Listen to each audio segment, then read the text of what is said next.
Petisi yang ia galang pada tahun 2015 mendorong pemerintah mengeluarkan kebijakan kantong plastik berbayar di berbagai wilayah di Indonesia. Data menunjukkan pengurangan penggunaan plastik hingga 55% selama uji coba.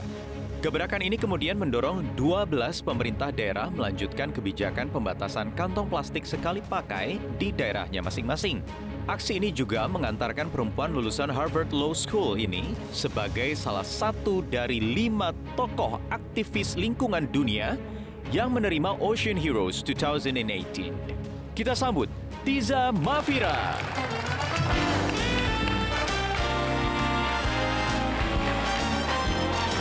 Hai Tiza, selamat malam. Apa kabar? Silakan duduk. Terima kasih telah bergabung sama kami di Sekandi. Tiza, di antara semua aksi Anda lebih memilih petisi. Kenapa? Awal-awalnya saya memilih petisi, waktu itu saya sedang terdampar di kantor, waktu itu kantor saya di Jalan Sudirman. Dan Jalan Sudirman itu banjir, ini tahun 2013 di Jakarta. Banyak yang komplain pada saat banjir bahwa banjir itu disebabkan oleh selokan-selokan yang tersumbat, oleh sampah, sungai-sungai yang tersumbat oleh sampah.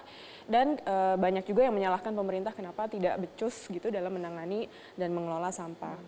Saya berpikir pada saat itu bahwa sampah itu berasal dari kita sendiri, dari kita semua gitu. Jadi sebenarnya kita bisa melakukan hal yang lebih ketimbang hanya menyalahkan pemerintah. Kita bisa stop pemakaian beberapa tipe sampah gitu. Dimulai dari sendiri sebelum menyalahkan pihak lain. Dimulai dari diri sendiri. Dan waktu itu saya menyoroti bahwa kantong plastik itu banyak sekali yang diberikan secara tidak diperlukan gitu. Satu dua barang, dua barang kecil-kecil, obat dan sebagainya yang bisa sebenarnya masuk tas, tetapi tetap dikasih kantong plastik. Makanya saya membuat petisi kepada retail karena ingin menyoroti bahwa sebenarnya hal ini bisa kalian ubah dan nggak perlu berlebihan memberi kantong plastik. Dan kalau bisa kantong plastik jangan gratis, kenapa nggak dikasih harga aja supaya orang berpikir dulu sebelum menggunakannya. Ini ada 70.000 tanda tangan dalam petisi? Yes. Butuh waktu berapa lama? Butuh waktu 2 tahun. Dan setelah kami berhasil mengumpulkan 70.000 tanda tangan, kami menyerahkannya secara resmi kepada Kementerian Lingkungan Hidup dan Kehutanan. Nah, ini lebih sulit mana? Meraih tanda tangan hingga 70.000 2 tahun atau mendekati KLHK pada saat itu? Lebih susah mendapatkan tanda tangan. Lebih susah mendapatkan tanda tangan. Jadi artinya respon dari KLHK ketika petisi itu diserahkan seperti apa? Responnya baik. Jadi mereka menerima, kemudian tercetus, bahkan 2 bulan kemudian tercetus ide untuk menerapkan uji coba kantong plastik tidak gratis yang akhirnya diterapkan pada 2016 di 27 kota di seluruh Indonesia. Dan karena kami dari awal sudah mendorong terjadinya kebijakan tersebut, kami juga semangat untuk terus membantu KLHK pada saat itu. Dan data dari tim kami yang bekerja sama dengan KLHK pada saat itu menemukan bahwa pengurangan terjadi sebesar 55%. Jadi ada dampak signifikan akhirnya saat itu. Ada 27 kota yang kemudian uji coba peraturan plastik berbayar yang konsisten dari pantauan ataupun sepengetahuan Tiza? Uji coba itu berlangsung hanya 6 bulan, kemudian dihentikan oleh para retailer itu sendiri, tetapi kemudian menginspirasi beberapa kota untuk menerapkan kebijakan sendiri. Salah satu yang paling pertama, bahkan yang paling pertama di seluruh Indonesia untuk menerapkan pelarangan kantong plastik, itu adalah kota Banjarmasin di Kalimantan Selatan. Itu dan kami mendampingi beberapa Pemda lainnya, sehingga terjadi suatu efek bola salju. Jadi per 2020 ini, tahun 2020 ini ada 22 kota di seluruh Indonesia yang sudah menerapkan pelarangan kantong plastik, termasuk Jakarta. Oke, tapi yang pasti yang konsisten menurut pantauan Tiza tadi adalah kota Banjarmasin. Iya, bisa karena terbiasa. Memang awalnya yang namanya perubahan itu pasti sulit karena nggak terbiasa. Tetapi kalau sudah dibiasakan pasti bisa, ada asal konsisten. Dan juga yang kami tekankan ya sebagai komunitas Gerakan Indonesia Diet Kantong Plastik adalah memang perlu ada kebijakan. Karena kalau kami terus melakukan kampanye dan edukasi saja, mungkin ada beberapa orang yang berubah tapi tidak massal. Kalau mau perubahan yang massal, maka perlu ada kebijakan. Dan perjalanan panjang Tiza lewat Gerakan Diet Kantong Plastik ini ternyata berbuah manis. Betul Tiza? Karena kemudian Anda ataupun Tiza ini dinobatkan sebagai salah satu dari 5 aktivis lingkungan hidup yang mendapatkan penghargaan Ocean Heroes dari Badan Lingkungan PBB di tahun 2018.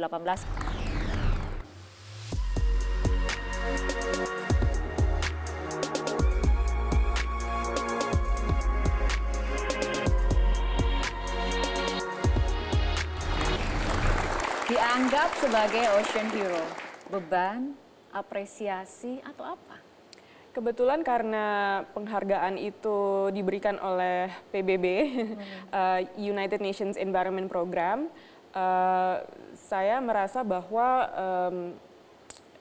gerakan kami yang saya pikir skalanya hanya skala kecil di Jakarta, Bandung, kemudian orang yang bekerja di diet kantong plastik juga paling berapa cuma 4-5 orang gitu. Ternyata diakui sebagai upaya yang benar-benar penting oleh lembaga internasional seperti United Nations. Jadi itu memberi afirmasi kepada kami dan semangat yang lebih tentunya bahwa apa yang kita lakukan ini memang sudah di jalur yang benar dan mari kita lanjutkan kalau begitu, mari kita lanjutkan dan kita tingkatkan intensitasnya. Dan lagi-lagi sebetulnya tidak harus kemudian gerakannya langsung besar tapi juga bisa dimulai dari kecil. Dan pemirsa seperti apa sebetulnya Tiza mempraktekkan bijak menggunakan plastik dalam kesehariannya, kita akan simak terlebih dahulu tayangan berikut.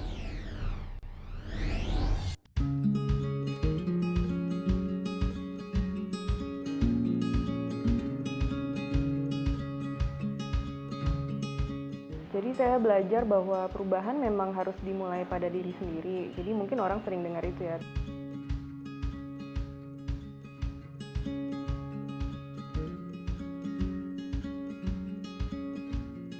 Saya dari dulu pertama kali yang saya biasakan adalah membawa kantong belanja sendiri. Dulu 10 tahun yang lalu sebelum saya mulai gerakan diet kantong plastik, itu dulu yang saya biasakan sehingga saya terbiasa berpikir bahwa kantong plastik itu sebenarnya nggak berguna gitu ya, nggak terlalu penting dalam kehidupan kita karena saya sendiri kebiasaan untuk selalu membawa tas belanja.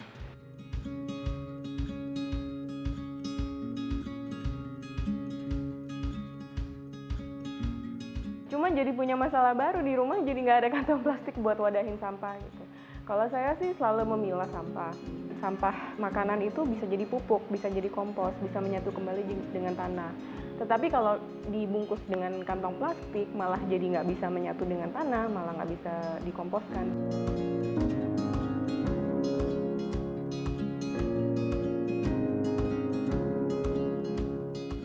Kalau untuk anak-anak, saya jadikan itu fun, sesuatu yang sifatnya lebih kayak permainan. Waktu itu minta rumah boneka gitu, bikin sendiri aja yuk gitu. Terus atau minta apa, mainan kompor-komporan atau apa gitu.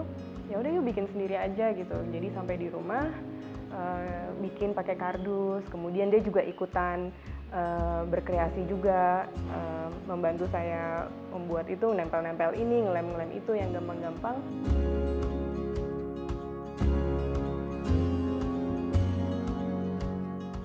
Banyak sih hal-hal yang lebih mudah untuk merubah diri sendiri sebenarnya.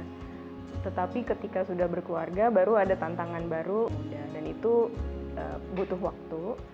Tetapi yang pasti anggota keluarga saya itu lama-lama melihat kebiasaan saya, lama-lama mengikuti juga. Jadi anak-anak, suami juga diajak untuk bijak menggunakan plastik, Tiza? Iya, betul. Dan yang paling susah adalah suami, karena sebenarnya bukan karena suami saya sih, tapi karena laki-laki cenderung kalau disuruh bawa tas belanja sendiri, mikirnya, ih ngapain gue bawa tas, gue kan cowok gitu kan. Tapi akhirnya, tapi kan cowok juga bawa handphone, juga bawa dompet ya kan. Jadi akhirnya suami saya kasih tas yang kecil banget yang bisa dilipat kecil-kecil, warnanya hitam polos. Akhirnya dia mau bawa itu kemana-mana supaya kalau belanja nggak pakai itu lagi. Artinya tantangan yang paling besar mengajak dari mulai keluarga atau lebih ke lingkungan sih sebetulnya?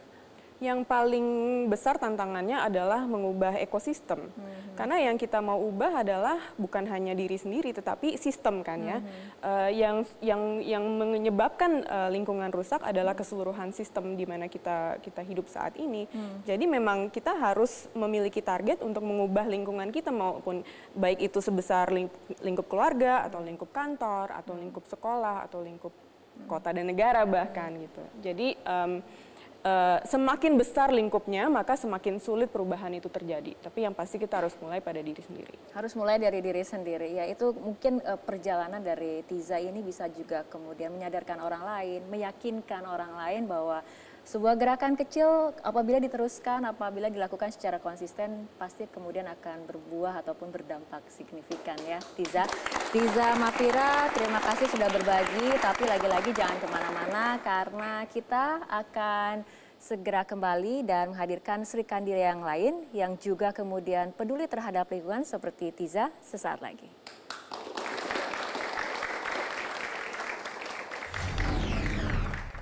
Dampak toksik dari plastik itu sendiri ke perempuan itu bisa buat ke fertility, kesuburan, dan terutama karena kita lebih banyak jaringan lemak, jadi ketika menyusui ataupun nanti akhirnya mengandung dan melahirkan, kita juga mewariskan sebagian toksik dari plastik itu sendiri ke generasi.